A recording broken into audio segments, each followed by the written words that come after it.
Hi guys, welcome to Coach's Corner. Coach Carolyn here. I wanted to talk to you today about the sun. I love the sun and I love living here in California.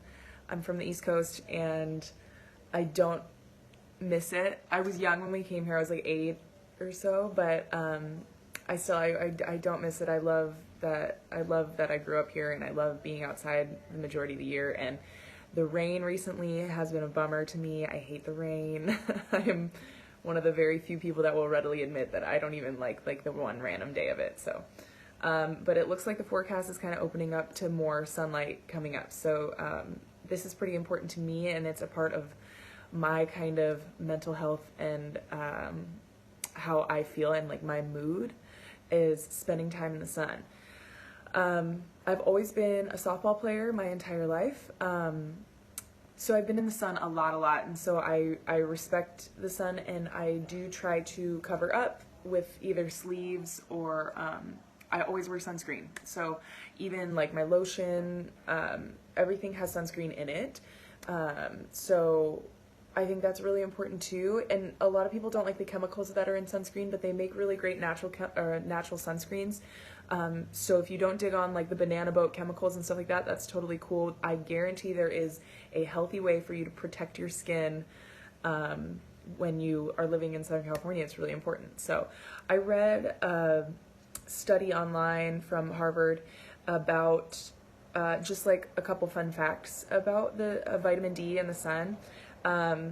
They're saying that it's a free mood enhancer and it helps you to feel better, have more energy, and that it increases serotonin in the brain, which is directly associated with an improved mood. So no wonder when things are gloomier, we're in a worse mood. It kind of makes sense. At least that's for me. It was one gray day and I was bummed. So also they suggest that 30 minutes of unprotected sun during the day before 3 p.m.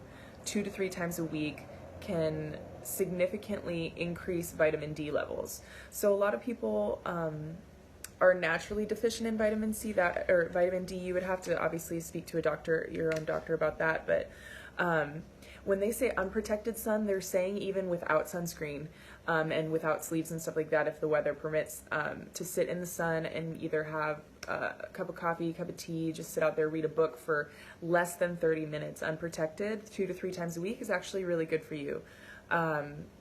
So that's something I learned. I really like that because I was always kind of like taught, just being in the sun my entire life, that it was like sunscreen goes on before we even leave the house because we know we're going to spend the whole day in the sun. So that I found really interesting, to spend time up to 30 minutes though. If you're going to be in the sun any more than 30 minutes, they're saying that either you put on your hat, put on your sleeves, or put on your sunscreen, and that will really help. But I think that all of us, we joke at CrossFit Dana Point about working out at Muscle Beach, and I think a lot of us are on the same page with the sun. So yeah, I just wanted to kind of drop you guys a few lines about how important it is. And I know a lot of you are still working and working indoors, obviously, because we're all sheltering in place. So try to get outside the best you can. And like even I was seeing my neighbor do this every time they took a call on their Bluetooth or their AirPods or whatever. They'd walk outside and stand in the sun while they were on that call with their laptop or pad of paper, like if you're able to do that. If not, try to do it on your lunch break or whatever you can do. So try your best, and if you can't get out there, it's no biggie. But if you're feeling a little feel like your mood is down a little bit, some sunlight might help. So have a really good workout today, guys, and I hope everybody's doing the 21-day challenge. It'll be really fun. So we'll talk to y'all soon.